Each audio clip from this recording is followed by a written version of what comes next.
ubu rero nk'ubu umuntu yakwibaza muri ibyo bya revolisiyo 59 nk'amateka dusanga yanditse, usanga yaranditswe ariko n'abari muri ya sisitemu ya cyami. Byagenze bite kugira ngo abari bamaze kugira revolisiyo ntibashobore nyine kuba aribo banakontorora imyandikire y'amateka? Ibyo ngibyo nitukomeza ikiganiro tuzagenda nabigeraho, ariko reka mpite mbivuga. En fait biriya biri muri imwe muri za sinye z'uko revolution nyine itari totale. Kuko ubundi mu mateka byari bibaye ubwa mbere mu mateka ya revolution, mu mateka y'intambara, abatsinzwe aribo bandika amateka. Kuko ubundi hari na adage ivuga ngo l'histoire est toujours écrite par les vainqueurs. Donc abatsinze ubundi no bandika amateka. Kubera iki? Kubera ko amateka ntabwo ari ikintu kiri neutre, ari ikintu wafata gutyo gusa. Ni ikintu l'histoire c'est un enjeu politique. L'histoire c'est un enjeu stratégique, c'est un enjeu idéologique. Amateka ntabwo yandikwa nk'uko bandika science humaine. Amateka yandikwa ku buryo bugabije guseva inyungu za politiki cyangwa za ideoloji runaka. Niyo mpamvu abarevolutionneri iyo bamaze gufata ubutegetsi, mu bintu bya mbere bihutira gufata amateka bakayiyapropriya, bakayagira yabo, bakayandika bundi bushya. Bayanditse bambaye indorerwamo za revolution. Ntabwo ari ukuvuga ngo barayamanipula nécessairement cyangwa baratekinika. Hari n'abayatekinika nyine ubu suive mon regard, ariko baba bayandika ku uburyo yanditse bitazabangamira le processus révolutionnaire ikomeza. Kuko navuze ko le système politique hindurwa muri le court terme, ariko le système social ifatiye. C'est un processus révolutionnaire. Urabona nka Cuba iracyakomeza révolution. Ah oui. Donc nuko nguko. Et d'ailleurs ahangaha rero kugira ngo nkomeze nsubiza ikibazo wabaje cy'amateka, kuki mvuze ko amateka yanditswe n'abatsinzwe. Wambazutse abatsinzwe kubera icyo uvuga ngo n'abatsinzwe. Ndagira ngo nkubwire ko ubundi le chef de file w'abantu banditse amateka y'u Rwanda ni umuntu witwa Monseigneur Kagame.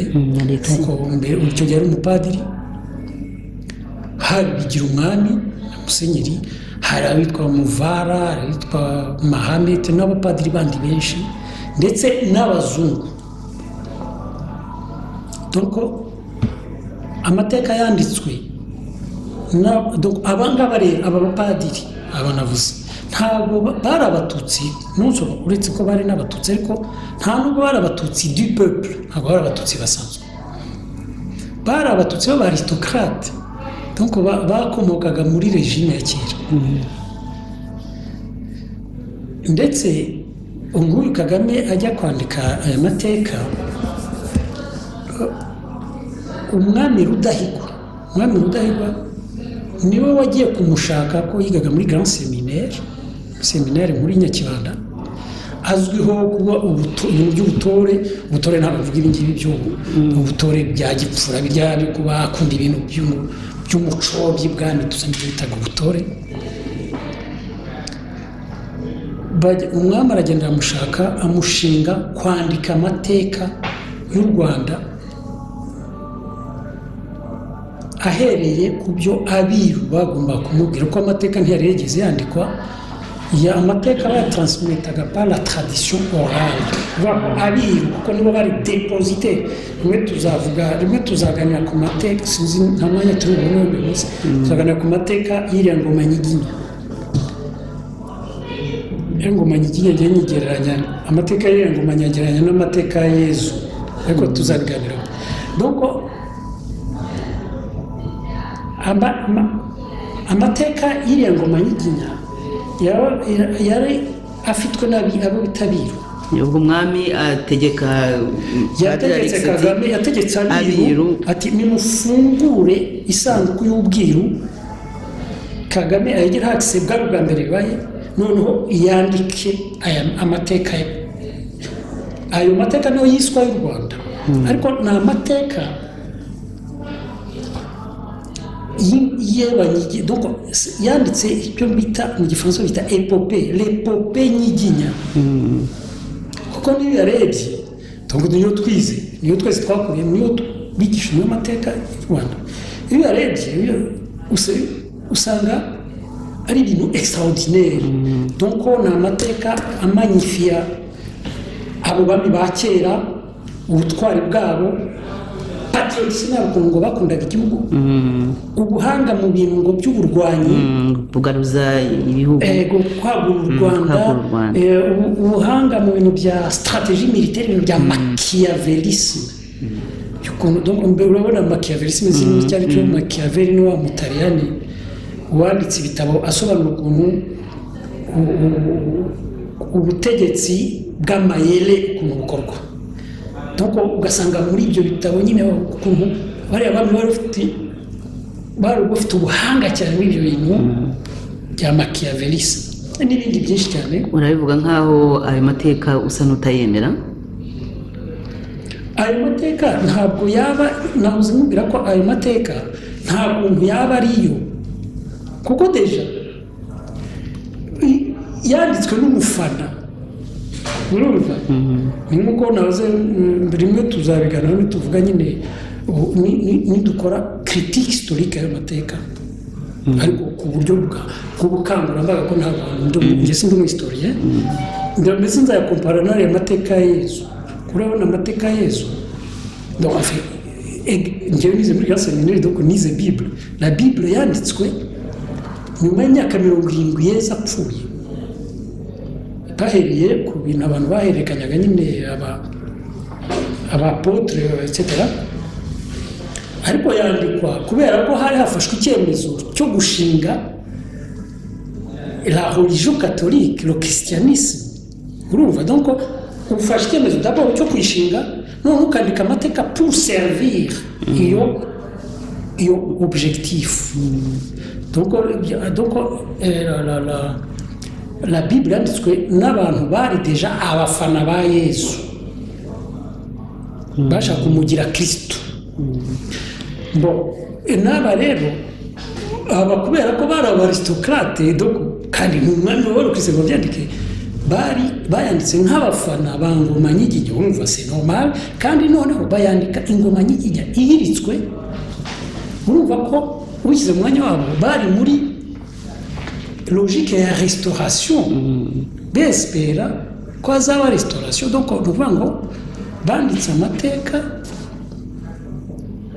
pour servir une restauration future hypothétique ishoboka. Yego, ndumva ari normal ibyo. Reka tukomeze noneho ku abatwumva bategereje kumenya ubukangurambaga ukora ubu ngubu muri iki gihe, kugira ngo habe impinduramatwara dukurikije ibyo umaze kutubwira, ko ingoma iriho ubu yakoze revolution, uvuga ko iri hafi kuba yakwitwa revolution yuzuye ku bintu byose. Yakubise hasi nko kuvuga za pura zose ishyira ku butaka. Iyo ukora ubukangurambaga bwo guhindura amatwara. Ese icyambere umuntu yakwibaza, ese ni amatwara agomba guhindurwa?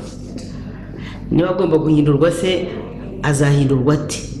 Azahindurwa nande?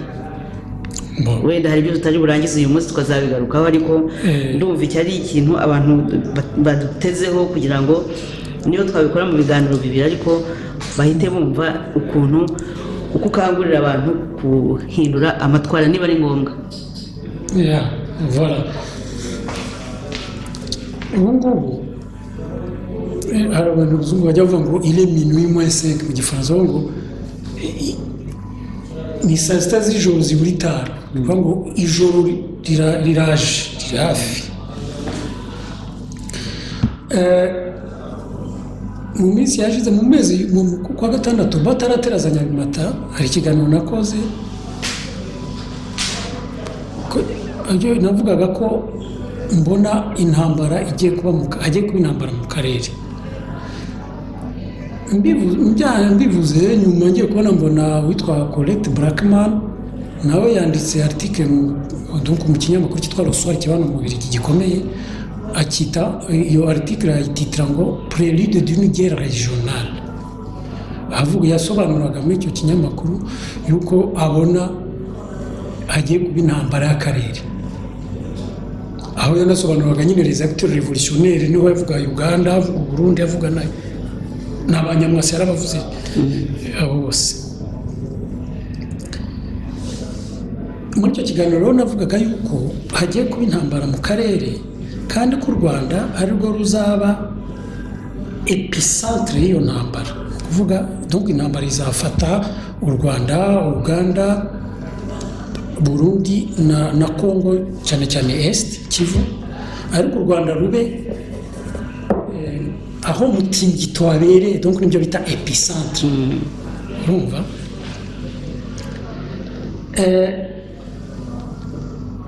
Kubera ko u Rwanda ni rwo ruzaba nyirabayazana w'iyi ntambara y'akarere.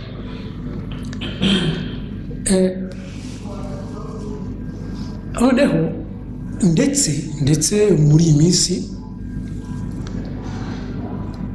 twavuze ko Perezida Kagame arimo anyeganyega, nyine ubona yabuze ibitereko n'ibyicaro. Muri ibyo nyeganyega rye biragaragara ko iyi ntambara ari kwitegura. Ejo bundi yashyizeho un gouvernement de guerre. Umva, iyi ntambara nakwita ni guverinoma nakwita y'intambara nkurikije ko imeze. En fait nta nubwo ari guverinoma gusa yashyizeho, kuko yashyizeho guverinoma ihita akorana na za nomination zindi ku ruhande, murazibuka hashyiraga abantu b'abasirikare bazajya kuyobora hepfo mu nduga harya etc. Donc yakoze icyo nakwita un ajustement institutionnel igamije un ajustement institutionnel kugira ngo itegure intambara. Ijya kumera nk'igihe bateraga nabwo barabanje bitegura, bafata ingabo z'abatutsi n'iki byose impunzi tusa, ariko bateganya yuko hazanaba diplomasi igomba gukorwa, hazanaba ibintu by'itekinika byo kwerekana yuko ari ingabo zivanze abahutu n'abatutsi, yuko mu butegetsi muri le volet politique harimo abatutsi, abahutu n'abatutsi etc. ahita rekrita ba Kanyarengwe, rekrita ba Bizimungu, agira gute byose donc byateguwe imbere. Nyuma bihutira no gufungura gereza kugira ngo bavane mu barizine n'ababiseruka etc. Donc bashyira icyo gihe bakoze un ajustement institutionnel icyo gihe ingabo n'ibya politike bigamije intambara. N'ubu rero c'est la même chose. Donc urabona yakoze leta kuko bwa mbere yakora kuva nyine icyo gihe yatsinda, yari yagezeho yizera ubutegetsi, abahutu mbese arabi-exclure uretse abari bateruye ibindi bake. Ubu ejo bundi yakoze leta ishyiramo abahutu benshi ku buryo bugaragara. ahashyiramo abaresikape b'abatutsi ku buryo bugaragara, afata ndetse umwe wo muri resikape amugira minisitiri w'ingabo kugira ngo akontrobalanse biriya bya Sankara tusa.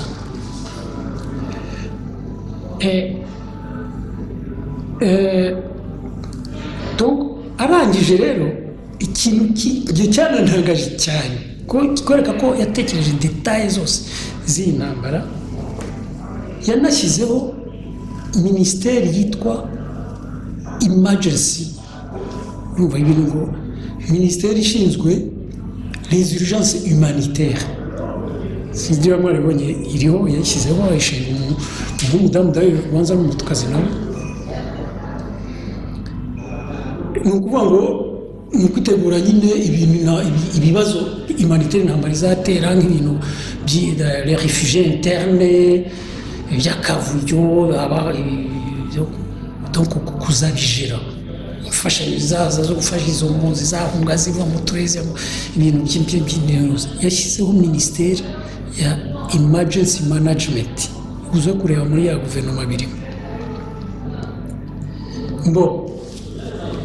Donc intambara ishobora kuba ngenyaga igiye kuba mu mezi ari imbere cyangwa mu mwaka nk'umuri imbere. Ni muri urwo rwose twavuga yashyize uwitwa Badege muri Interpol.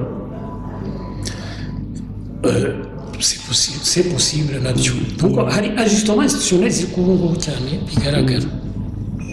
Intambara yo niba ngenda ateganya yuko nk'uko nawe dayira biteganya n'amavushye emergency management izakora za dega nk'izo iriya muri za 1994 yakoze. Donc abantu bapfe benshi, jenoside, ibintu bicike. Kubera iki? Kubera yuko ibibazo byari bihari icyo gihe ubu bigihari. En fait intambara zo ziba ahantu henshi, kandi ndetse kariya karere k'iwacu ko ntabwo bashobora kwevita intambara, ko nta karere nakwita exposed, kuko karimo ziriya za roso, mbese kameze nka Moyen-Orient. Hariya peteroli ubona ko hahora intambara, c'est normal. Hariya turanye na Congo, Tanzania rero burya ngo bavumbuye ibindi, Uganda peteroli, mu Burundi ngo hari nikeli, muri Kenya hari ibiki. Kariya karere ko kazahora kabamo amatambara. Ariko iyi ntambara ibaye ntabwo bivuga ko igomba kurangira habaye drame zingana n'ibiriya twagize. Ziba kubera iki? Edari ndimo mvuga yuko izaba mu bihugu byinshi, nubwo epicentre izaba mu Rwanda, ariko uzareba muri ibihugu bindi ntabwo hazaba dega nk'izo mu Rwanda. Kubera iki? Kuko mu Rwanda hari ibibazo, hari za conflit sociétal, donc ibyo nita amasinde bihari. Iyo intambara ibaye iraza igakora pression, noneho ya masinde bigashwanyuka, kubera ko abaturarwanda basanzwe bafitanye amasinde adakemurwa. Donc amasinde ngira ngo abareba televiziyo yawe ubundi mu Kinyarwanda iyo bavuga ngo Agnes na Sylvestre bafitanye amasinde, byagaho kuvuga ko mufitanye conflit, ko akenshi abantu bapfaga ubutaka, amasambu. Donc warabyukaga na mu gitondo, aho Sylvestre ngenda byutse ngasanga Agnes duturanye yatangiye guhinga, nkabona yatambukiriye ahinze wahinga n'iwanjye, yatangiye kwita amasinde. Hahita mpamagara abana banjye niba bafite abasore n'amacumu, tukaza tuti Agnes yagara niba turarwana. Nawe abana be bagahita baza biruka n'amacumu, dushake igisubizo cy'ibingibi kuri aya masinde. Mukanegosiya, wenda hakaba gacaca n'abaturanyi bakabijyamo, bikamara igihe bigomba kumara, bikarangira mwakumvikana bavuze bati nahanye si icyo gihe ya masinde ukayahinga ukabagara ugakomeza, cyangwa yabarangiye nkahinga nkabagara, ariko tukabana neza tukanywa n'inzoga tusa. hagati aho ugiye mu mishyikirano ya masinda abakiraho ntawe uyakoraho nibyo babaga bavuga rero muri iyo periode bati Agence na Service bafitanye amasinde bafitanye un conflit iyo rero byarangiraga mwanegosiye byanze gacaca byanze byashobora kurangira nabi ntimwumvikane mukarwana y'amacumu mukaterana utsinze undi akaba ari we bwa butaka bubwe icyo gihe nibyo bitanga ngo byabaye crise ya conflit yabaye crise donc amasinde byashwanyutse niko byagenze rero muri 1994 donc rero hano hari amasinde impamvu habaye amasinde yari asanzwe hari les conflits mu gihugu atari yarakemuwe noneho intambara ije ikora pression aya masinde za conflits ziba crise abantu bararwana amasinde rero yarahari mvuga ko agihari ubu akaba yari kubye gatatu cyangwa igihumbi hari rya sinde twazo tuvuga ko ari isinde ry'ubwoko le clivage ethnique hagati y'abahutu n'abatutsi hari isinde ry'uturere le clivage régional hagati y'abahutu b'abakiga n'abahutu b'abanyanuka ariko hakaba hari clivage yindi nayo ikomeye nita la fracture sociale ubu mfite iki cyobo kiba kiri hagati y'abakize n'abakenge akenshi abakize akaba ari kagatsiko kayobora n'abakiriya babo abandi bose bakennye cyane kubera yuko igihugu cy'u Rwanda gikennye turaza kubireba noneho ubutegetsi bukaba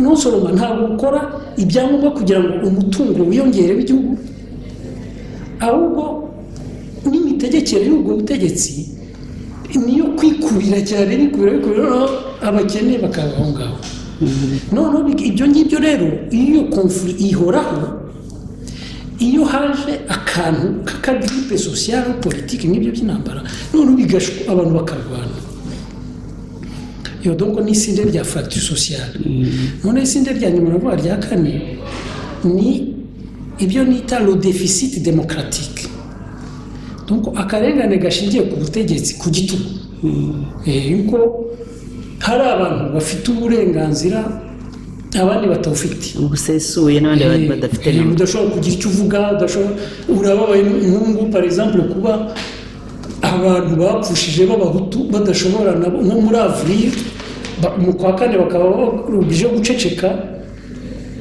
bakareba abandi bahamba amagufa abandi barira udafite uburenganzira ku isi hose nyuma y'ibiryo burya uburenganzira niyo besoin ya kabiri umuntu burya agira niyo mpamvu iyo bagufunze burya ni grave niyo baba bakugaburira donc uburenganzira bw'umuntu ni ikintu gikomeye ku buryo le déficit démocratique ni isinde rikomeye cyane muri za regime z'igitugu rituma abantu barwana ubu rero ayo masinde yose nubwo yari ahari cyagiye akaba ari yatumye bishwanyuka cyane regime y'inkotanyi yaraje byikuba kabiri gatatu gatanu ku 10 ku buryo rero ejo bundi intambara niba isi yose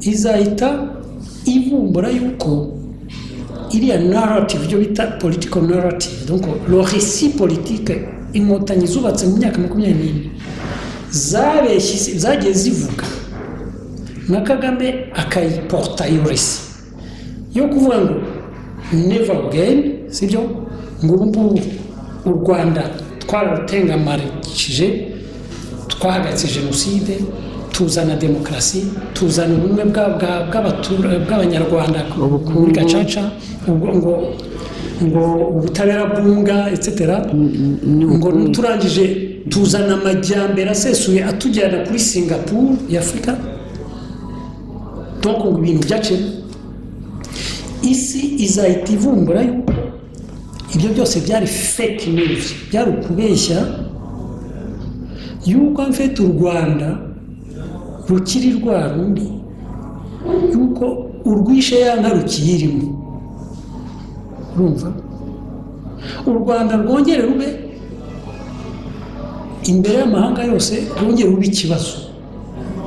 Urumva, rwongere rube un problème à résoudre. Aho ngaho rero abantu bazibaza noneho, kuko bizaba bibaye bwa kabiri, bazibaza noneho niba u Rwanda ari igihugu. Abantu bazabyibaza, icyo kizajya ku murongo w'ibyigwa, bibaza niba u Rwanda ari igihugu, niba u Rwanda ari igihugu kibereye abanyarwanda,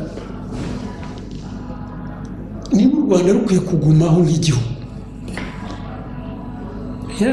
Ndabona utangaye, ariko nyamara hari ibihugu byagiye bivaho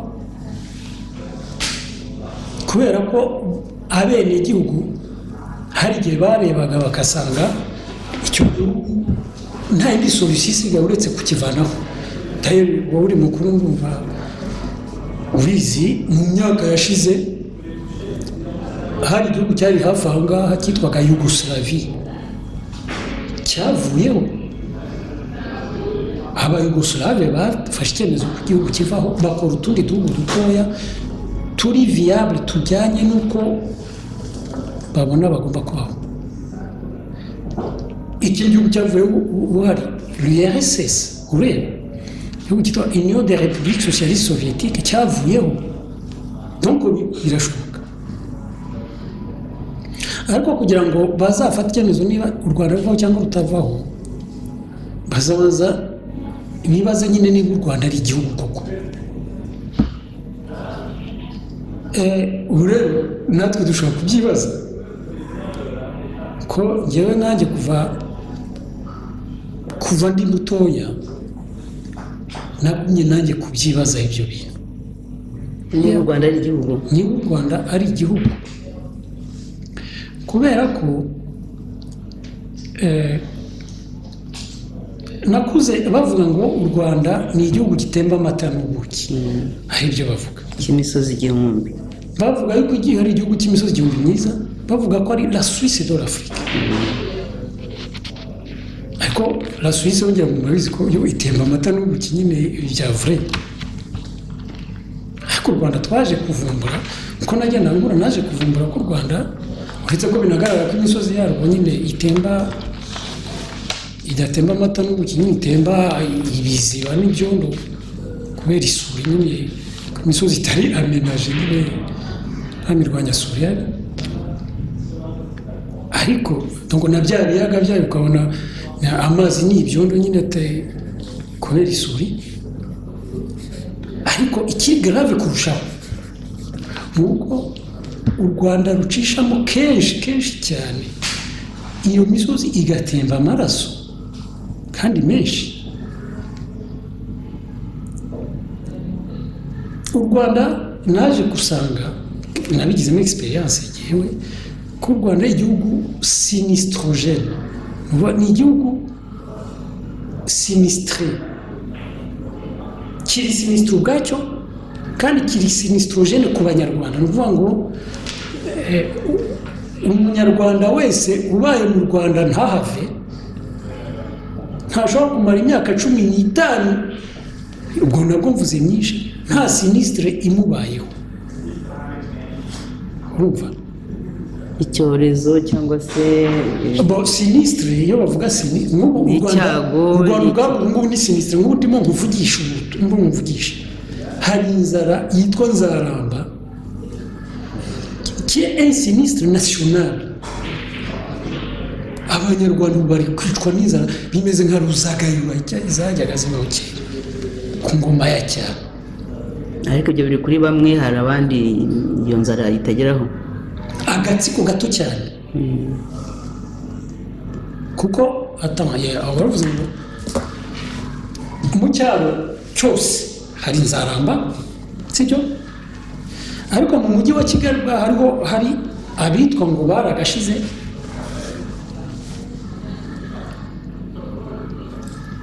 njya kuguha umubare umwe gusa ndekera nyine usubize ikibazo cyawe.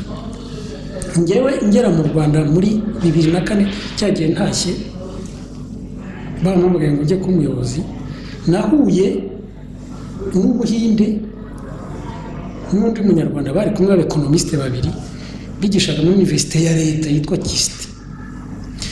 Noneho bahita banganiza twari kuri Sierra, ngira ngo Sierra urayibuka, bambwira une étude socio-économique bari bamazeho gukoraho abaekonomisite ba KIST ya leta yari yasangiwe étude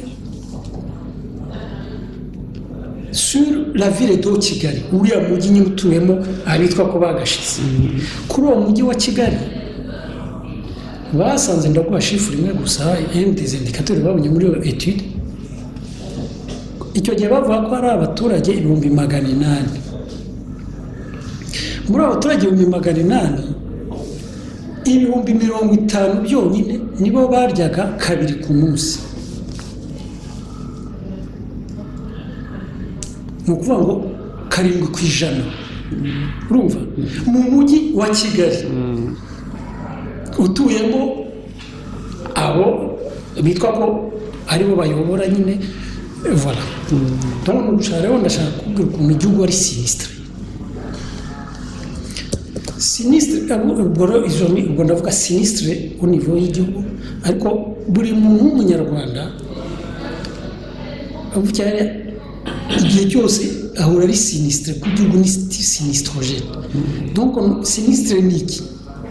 Ntushobora kumara hariya imyaka 10 cyangwa 15, ubwo ndi kubivuga kugira ngo wese yirebe, buri muntu tureba yirebe kuko bimwiyapurika. Nta kintu sinistre bivuga ikintu kikubaho kibi cyane kikakumenagura, kikakugiraho ingaruka mbi ubuzima bwawe bwose busigaye.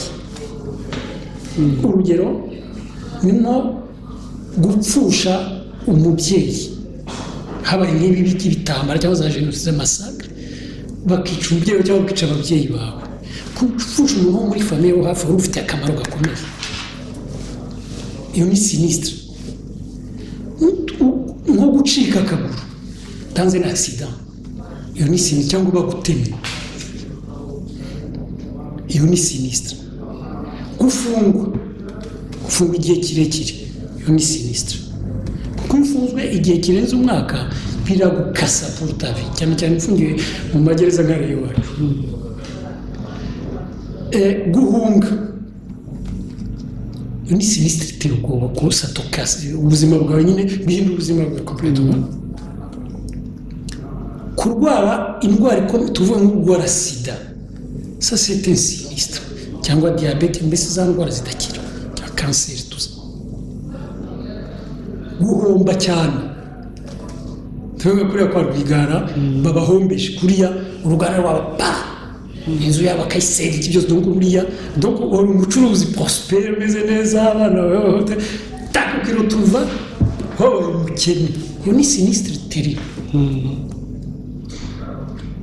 N'ibindi twavuga se muri ibyo bya sinistre, ibi byabaye ejo bundi kuri ya munyapolitiki Ingabire bamubuza kuvuga, nayo ni sinistre. Ni iyi situation arimo wenda byo ntabwo sinistre ni kuri abamufunza imyaka 8. Ya mudamu bamufunza afite imyaka 70, ko kumuvuze reka tumuvuye imyaka 8. Ni ukuvuga ngo la quarantaine yose. Urabona umudamu, une femme moderne nkawe, nkuba iyo ugeze muri 40 imyaka 40, ubundi niho ubutangiye kwipanurisa ubuzima, bakagufunga imyaka 8. Donc ukarata toute ta quarantaine. Burya uba ukashije. Iyo ni sinistre grave. Cyane cyane iyo ufunze urengana, cyo bikwa fita dofwa. Umva ubone nuze. Igihugu rero ni sinistrogène. Mvuga ngewe sinistre zose zambaye kuva navuga kugeza ubu, ariko buri wese yirebye muri zo navuze n'izindi arebe. Nta munyarwanda, kuko ushobora kuvuga uti ntaho badafunga, ntaho badacika akaguru, ntaho batagira.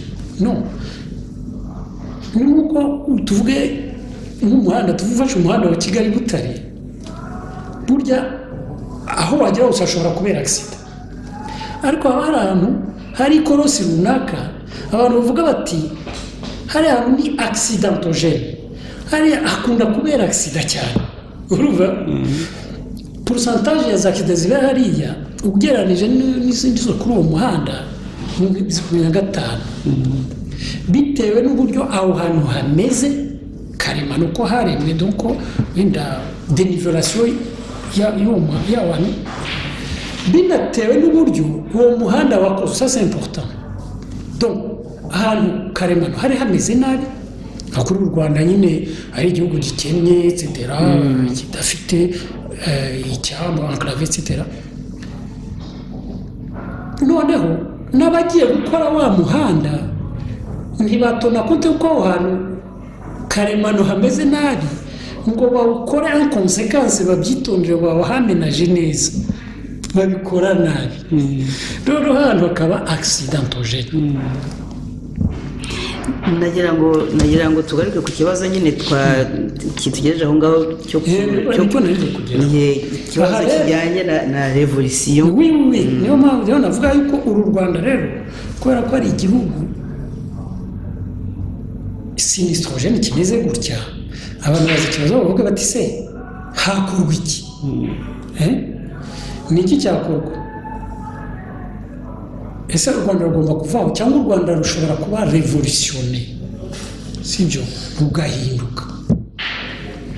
Niba rwahinduka se rwahinduka gute, sibyo? Ibyo rero birasaba ko tureba u Rwanda, donc igihugu niki, igihugu niki, icyo niki cyahinduka kigomba guhindurwa. Watubiraga kare ko aba revolutionnaire iyo ari impinduramatwara hari ubwoko bubiri nyine bagomba guhindura system politique et system social. Ibyo ni regime ariko ntihagije. Hano mu Rwanda kubera u Rwanda ntabwo ari uguhindura ingoma. Hari ibintu bitatu bigize igihugu. Hari territoire, donc ubutaka icyo gihugu kiriho, ubwo butaka bwo bari donné ntacyo wabuhindura aho kiri tugiye kujya. Ushobora kurota uko ushatse ukavuga ngo u Rwanda rwari runini hariho Kivu, ngo na Kivu yari yacu, ngo n'ubufumbira byari ibyacu mbere. Ibyo warota, ariko igihe u Rwanda ni ruriya ruri muri ziriya frontière. Donc iyo ni territoire nimwe muri za element zigize igihugu. Icya kabiri ni abenegihugu, le peuple. Icya gatatu, element ya gatatu igize igihugu ni ibyo waruvuze, le régime sociétal, ingoma. Ubu rero iyo ushaka kureba niba igihugu ari viable, ureba nyine izo element uko ari eshatu. Territoire y'u Rwanda irahari ariko ku buryo bwa karemano ni agahugu gato kari sur le peuple, kubera ko abaturage bagatuye ni benshi cyane, kadafite kari enclave, kadafite donc icyambu ku nyanja, kandi gakennye cyane ku mutungo kamere. Cyo ni ikibazo gikomeye gituma aka gahugu b'abenegihugu byaragoye kuva kera kugira ngo bakabyaze umusaruro ubahagije, kuko agahugu nk'aka kugira ngo kabe viable bisaba yuko kaba za element zindi ebyiri ziba ziri performance, zigomba kuba gafite abaturage abenegihugu bari très sage, bafite ubushishozi bwinshi, bakanashyiraho regime sociétal iri sage, ifite ubushobozi bwinshi, kugira ngo izabashe kubyaza ka gahugu gakennye gutyo kandi gato gutyo umusaruro ubatunze, kandi bawugabane neza ntibawuryaniremo. urabyumva kino gihugu rero iyi teritwari y'u Rwanda y'u Rwanda yamye gutyo ubwo bukene bwayo kubera ko regime sociétale yagumye kuba mbi byateye ibibazo cyane hari ibyo byateye rya sinde rya fracture sociale rikomeye ariko rero mu myaka yashize hari igitangaza cyabaye haba igitangaza extraordinaire cyabaye ku Rwanda un miracle itazigera sinzi ko izigera uko ntibijyaho ku bene gihugu runaka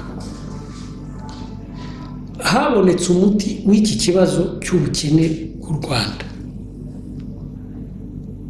umuti uraboneka ariko kubera regime sociale mbi na ya peuple mbi umuti ntitwawuna ushobora kumbaza uti niyo miracle yabaye iyi ntambara irangiye inkotanyi zimaze gufata ubutegetsi na Kagame haje amafaranga aterwa amafaranga umutungo w'amafaranga aterwa yaje ku buryo bubiri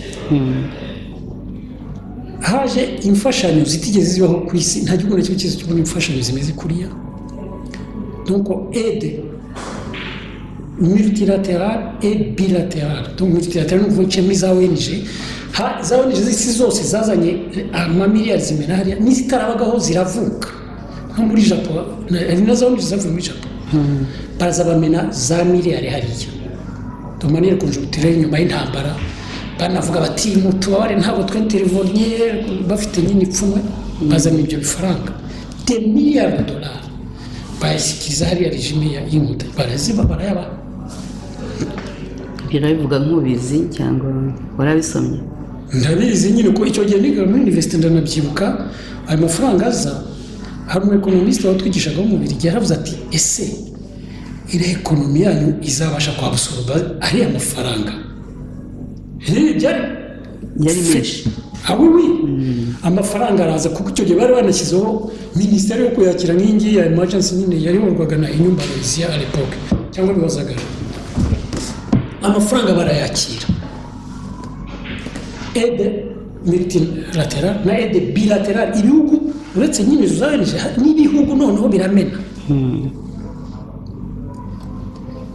ayaza aho ngaho noneho bahita bashyiraho na un système donc structurel kuko ubwo twari muri conjoncture donc icyo gihe noneho bashyiraho un système structurel gukomeza kuyamena biciye ku buryo bigikomeza biciye mu miyoboro nyine y'imfashanyo za leta Ubuholandi Canada Etats-Unis Ubwongereza u Rwanda nicyo gihugu gifashwa cya mbere muri Afurika ayo mafaranga yose de miliyari ajya hariya noneho haba iyindi miracle u Rwanda barufungurira igihugu cya Kongo abasirikare b'inkotanyi bajyayo bakora pillage ya Kongo donc ibijyo gusahura urabyumva barabanza bakora pillage conjoncturel ni ukuvuga igihugu cya Kongo gusahura byihutirwa donc amafaranga liquide en devise na za valeur les valeurs donc ni ukuvuga ibintu by'amabiju n'iki byose byabaga biri mu mazu mu mabanke mu maduka ahantu hose ibyo bifite gihamya noneho ibyo igihe cyose barwanye batera nyine bakurikiranye bavuga ko bakurikiranye nyine abajenosideri bagiye bakora n'iyo pillage systematique bafatanyije n'ingabo za Uganda bagabana nyine barapiya amafaranga na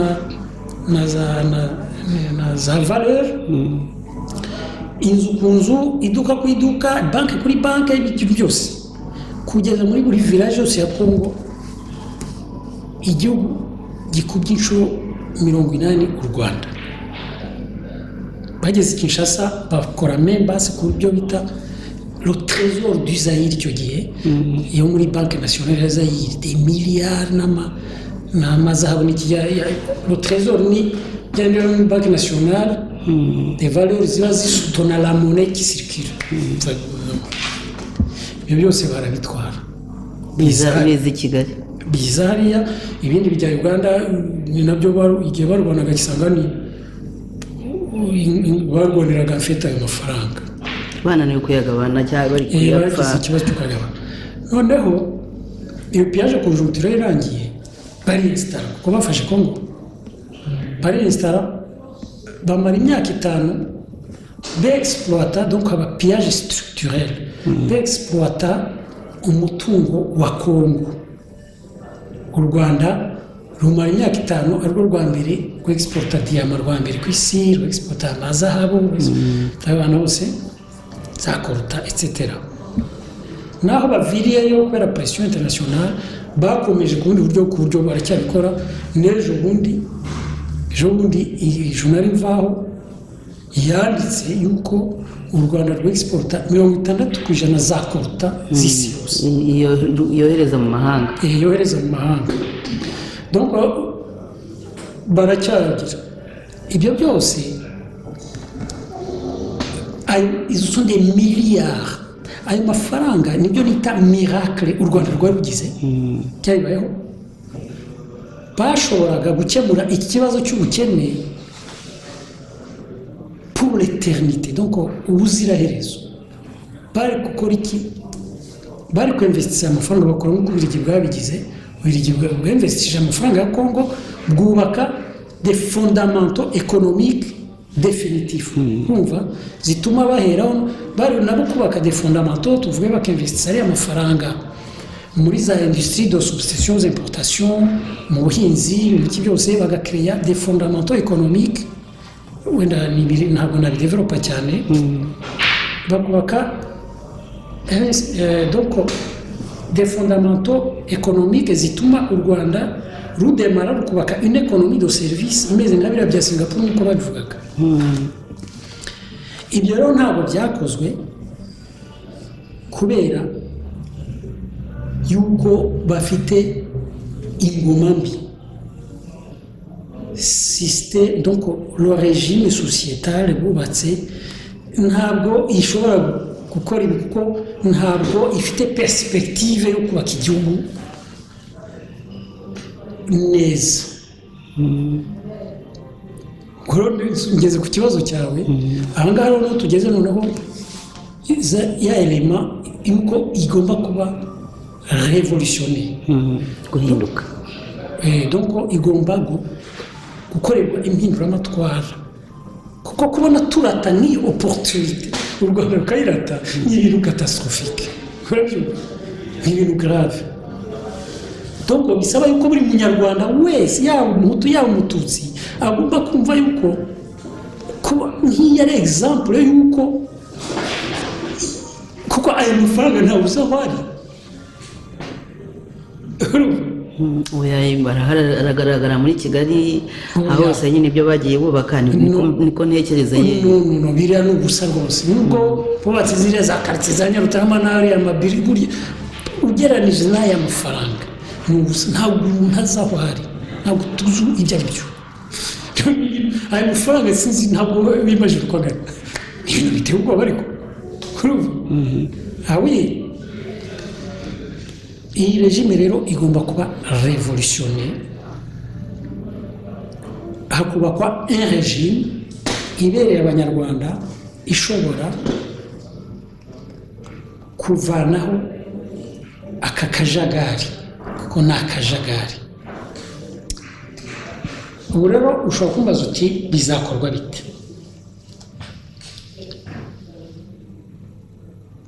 hano kugira ngo bikorwe bigomba gukorwa nyine n'iyi peuple peuple niyo navuze nuko abenegihugu abenegihugu se bo bameze bati kuko kugira ifo ko tumenya peuple yacu uko imeze kugira turebe niba ishobora gukora revolution niba ishobora kwihindura guhindura regime iyo yishyiriyeho cyangwa ishobora kutayihindura le peuple rwandais c'est quoi imiziki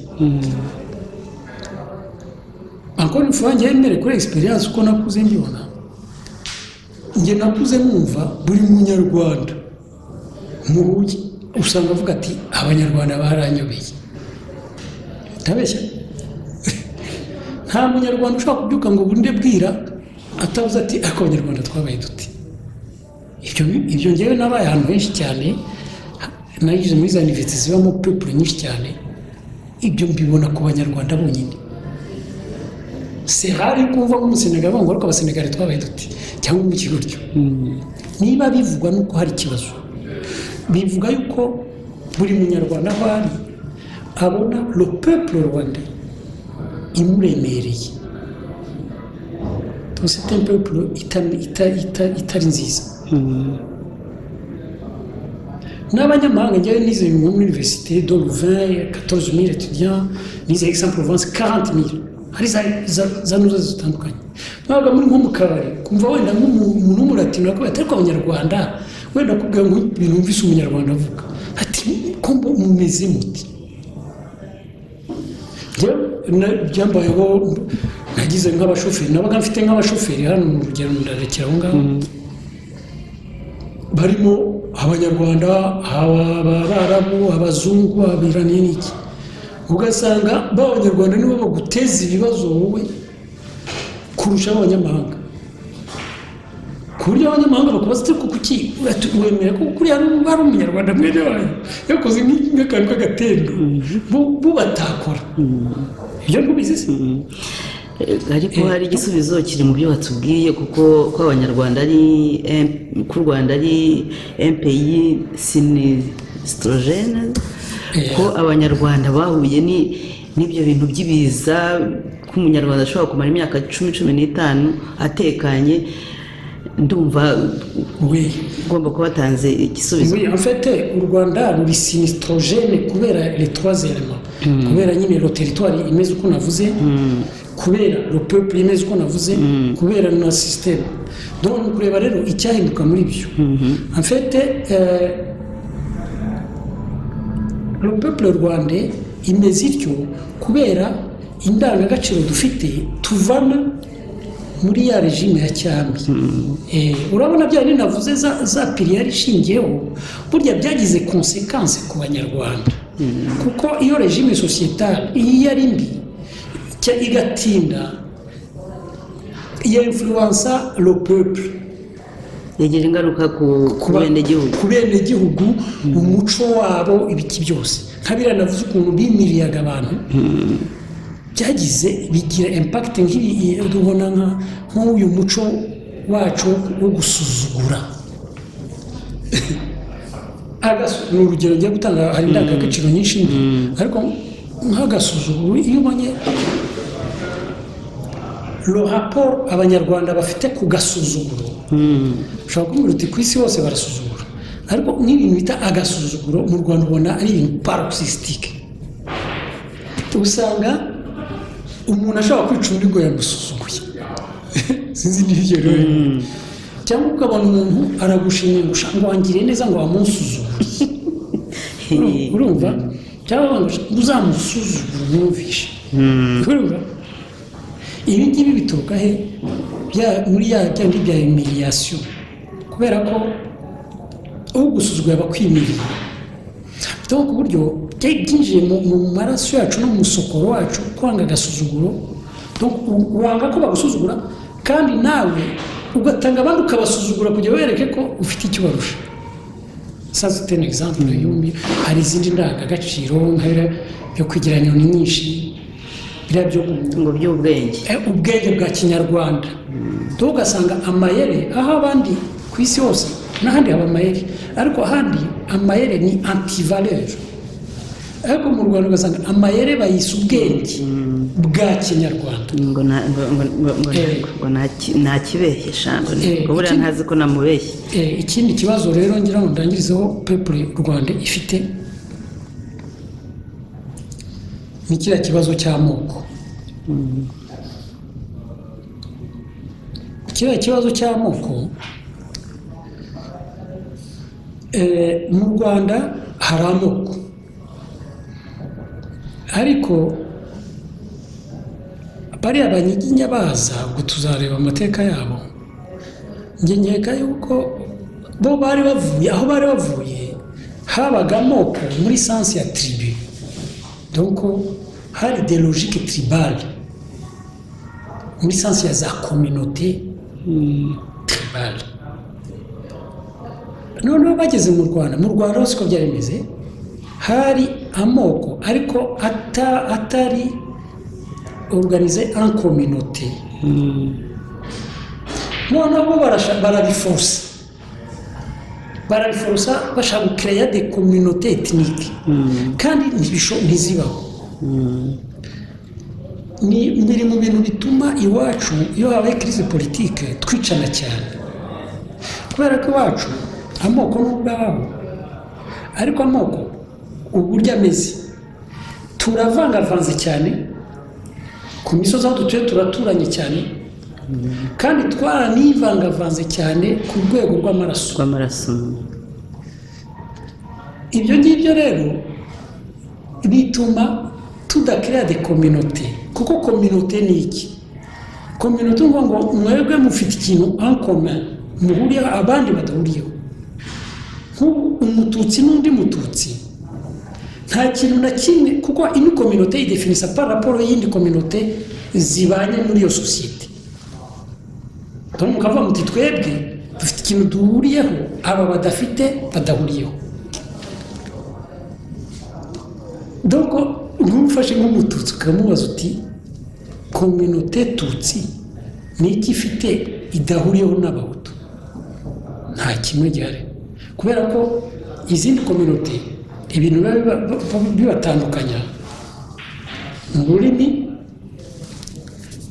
ibara ry'umubiri, ururimi cyangwa akarere baturukamo. Donc uvuga uti abaruwo nko muri Kenya, abaruwo batuye muri west, abakikuyu batuye au centre, kuko uturere two twa influence kamemu uburyo abantu bayo ku buryo bashobora kuba different bitewe n'aho batuye. Iwacu tuba dutuye hamwe ahantu hose tuvuga ururimi rumwe. Ibyo kuba dutuye hamwe tuvuga n'ururimi rumwe dufite n'umuco umwe byatumye twivangavanga sur le plan physiologique, kuvanga iby'amoko, binatuma tugirana ibisanira nyine, ku buryo kugira ngo uzabone umuhutu w'inkorokoro ya vrai utavangiye cyangwa se udafite bene wabo mu muryango bavangiye cyangwa bafite icyo bahuriyeho n'akanaka biragoye, no kugira ngo n'umututsi nawe umeze gutya biragoye. Icyo ni ikibazo le peuple rwanda ifite, kuko ishaka guforsa la logique tribale kandi bidahari. Bagashaka kubaka za stratégie de politique na za stratégie même za confrontation bashingiye ku bwoko, kandi bidashoboka. Kandi ubwoko atari communautaire, nta communauté y'ubwoko ihari. Niyo mpamvu ubona n'inkotanyi malgré que ngo tuzavuga gutaha, malgré que zo kamwe abatutsi bo bagerageje kubera logique y'abanyijya tuzavugaho kubaka une conscience communautaire kurusha abahutu, ko abahutu bo bari esclave, ntabwo higeze babona umwanya wo gukora communauté. Abahutu ntabwo bafite communauté, ariko abatutsi malgré ko babikoze burya baba communauté iyo bavuye mu Rwanda. Iyo abatutsi nka kurya bari hanze ari impunzi bari communauté, bakafunctiona comme une communauté bikamarisha, kuko babaga bipositiona par rapport izindi communauté z'abanyamahanga batandukanijwe ururimi, batandukanijwe ibintu byinshi. Ariko iyo bageze mu Rwanda biranga. Niyo mpamvu ubona byabananiye, nabo bageze mu Rwanda barashwana, donc urabona ibyavuyemo ibi byose. Ariko reka wenda tube turekeye aha ngaha, ushaka tuzakomeza ikiganiro gutaha. Ariko hari ijambo ribuvuge nyiruhamagarira abo ukangurira revolution, ugiye tuzagikomeza ubutaha, ariko nibura turangize hari ijambo bwiye abo ukangurira revolution. La conclusion ni simple. Urabonye kubera ukuntu iyi peuple imeze, ntishobora gukora revolution ishingiye ku bwoko. Muri ibi bintu revolution yabaye muri 59 abantu bashatse guforosa ngo ibe revolution hutu biri mu byatumye bidakunda. Deja nahoze gusobanura ukuntu abarideri b'abahutu bose bari bafite abagore b'abatutsikazi etc. Ejo bundi inkotanyi zashatse guforosa ngo zikore revolution tutsi, urabona uko bimeze.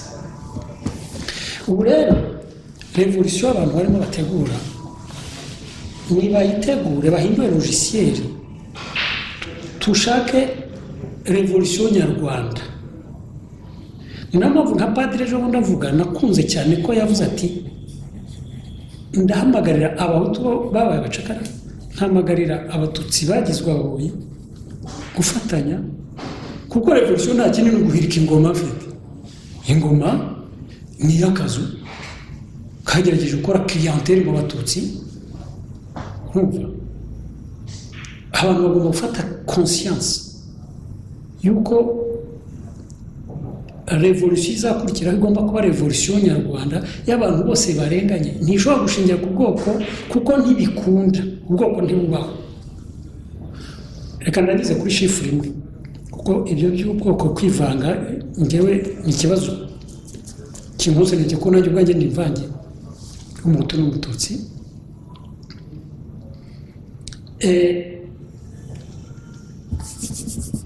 Inkotanyi zitera muri 90 bestimaga yuko mu Rwanda abaturage bari batuye mu Rwanda nibura 40% bari abantu ethnically mixed, bavanze. Sinzi niba bimajije ibyo bintu. 40% bavanze physiology, uko bavanze amaraso b'imvange nk'uko kwanjye. Noneho ngeraho rero n'abandi b'inkorokoro z'abahutu n'inkorokoro z'abatutsi babaga baririye kuri aba bavanze, cyangwa baririye ku batutsi kubera ibisarira runaka banywanye bagize bate etc. Nibyo byatumye kuba ko inkotanyi zashatse guforosa revolution tutsi bikreye explosion yo gutemana no kwica no kugira gute no gukubitana utunyundo n'iki, biba akavuyo ku buryo uyu munsi icyo byatanze ni iki, nuko buri munyarwanda ahagaze wese yaba umutu n'umututsi yatakaje icyizere muri we, confiance en soi, kubera ko yahemu buri wese d'une manière ou d'une autre yabaye obligé yo guhemuka. Kuko muri iyo crise kubera ko les règles du jeu bari bazidetermine bati wowe ugomba kuba umuhutu, ugomba kuba gahutu kuko iso ari umuhutu, ugomba kuba gatutsi kuko ari umututsi. No gahutu, donc iyo mvuze gahutu hari difference hagati kuba uri umuhutu no kuba uri gahutu. Donc cyangwa kuba umuhutu cyangwa uri gatutsi. Kuba uri umuhutu no kuba nyine ubwoko bwa umuhutu nyine wala barabikubwiye, iso yarabikubwiye, nyuko yarabikubwiye, umuryango yarabikubwiye etc. Wenda wagiye no mu gisekuru usanga uri umuhutu. Kuba gahutu no kuba ufite la conscience ethnique, donc uri le hutu idéologique cyangwa le tutsi idéologique. Hari rero mu ntambara iyo habaye crise abantu bose bagomba kwipositiona kubera ko niko abalideri babasha bone ko babyumva ko ngo habaye hagomba kuba imigeri ethnique, bakapara tout le monde à se positionner buri wese wari umutu ugasanga kuba gahutu kugira ubashe na ubundi urapfa, ukaba gahutu ukipozitiona, wari umutu ukaba gatutsi ukipozitiona, ukaba obligé yo guhamukira abantu bose mufite icyo muhuriyeho kubera ko mwivangavanze bishigiye ku gukora iki cyose, ukaba obligé pour survivre. Ibyo nibyo byatubayeho cyagiye muri 94 bituma ubona hari za division, abantu bose rikekana, abantu bose bari bumva bafite culpabilité collective, bafite ibyo bicuza. Buri muntu wese n'utarashakaga yabaye obligé yo guhemuka, guhemuka no kuba trahir igihango. Urabona nko kwica par exemple umugore wa murumuna wawe, tuvuga murumuna w'umutu ukabije kwica kuko utamwica, baravuga bati kuki utamwisha ibyawe ntabwo tubyumva neza. Urumva nko kuba inkotanyi muri mu ishyamba ugakubita agafuni umuntu kubera ko bakoze ngo screening bakavuga ko afite amaraso y'abahutu make ukamukubita agafuni nyuma ukaziranda ko utafite ko yari umututsi ibintu nk'ibi cyangwa ko hari icyo mwapfanaga ibintu nk'ibyo kwa wenda nagira ngo ndangiriza aho ngaho ariko twibutse kubera ko igihe ari gitoya nafite ibintu byinshi byo kuvuga wenda nukenera yuko dupresiza ikintu runaka ushobora kuzoganiza ikindi kiganiro nta kibazo oya ariko iki ngiki cyari gikenewe kuko ukunda kuvuga ko abantu bagomba gukora revolution ndetse ukavuga uti radio ya revolution ukavuga utaba revolutionnaire nshimye yuko ugaragaje ko muri iki gihe ibyagiye bishoboka kera abantu bibwira ko bishoboka bitakunze ko ubu ngubu hagukenewe revolution nyarwanda ko nta revolution gahutu ishobora kuba kuko byashobotse revolution gatutsi ntabwo byashobotse ko hagomba kuba revolution nyarwanda kandi bikaba ari ibintu iyo bivuga mbona bikuri ku mutima nagira ngo mbere uko turangiza uvuga ijambo rimwe gusa ryo gusezera ku batwumva uburyo revolution nyarwanda yaba icyo gihe uvuge ubu ngubu inyenyeri mwese kuvuga ikiganiro nabivuzemo ubu ngubu inyenyeri ziri ku murongo nk'uko nahoze mbivuga kugira ngo revolution ibe kuko dufite abagiteri benshi bashaka ko Kagame avaho kandi harimo n'abafite ingufu nahoze kuvuga nka leta ya Uganda nka leta y'u Burundi Tanzania etc. afite ikibura ni ibyo ngibyo by'uko tukiri muri izi diviziyo kubera niyo mpamvu navuze ibi kubera ko tugikeka justement tukiri muri ya logiciel abantu rero ndasaba ko mumva iki kiganiro bagashanja nibashanja logiciel nkuko umupadiri yahoze abikubwira kuko bamubaza gutse abalideri barihe umulideri baza kujya ninde nibashanja logiciel uzahita ubona abalideri bavumbutse kuko batindijwe n'ibi badindijwe n'ibi biracyatudindije kuko umuntu yimagina revolution avuga ati irabi y'abahutu irabi y'abaki ariko ninjye uba muri deri w'abahutu ninjye uba muri deri w'abatutsi ninjye uba muri deri w'abaresikapi kandi ntibishoboka kuko abahutu ntibabaho la communauté hutu ntibaho la communauté y'abaresikapi ntibaho au sens sociologique du terme ntibibaho nibyo navuga mu kanya nimuva muri iyo logiciel tuzahita duhindura doko harahita haboneka abalideri harahita haboneka info revolutionnaire irahita ivuka murahita muyibuka abantu bagomba gukora effort yabyo ariko iki kiganiro ntigihagije ndagira ngo kibe intangiriro d'un travail ijyana aho ngaho voilà nicyo navuga ndagushimiye murakoze yes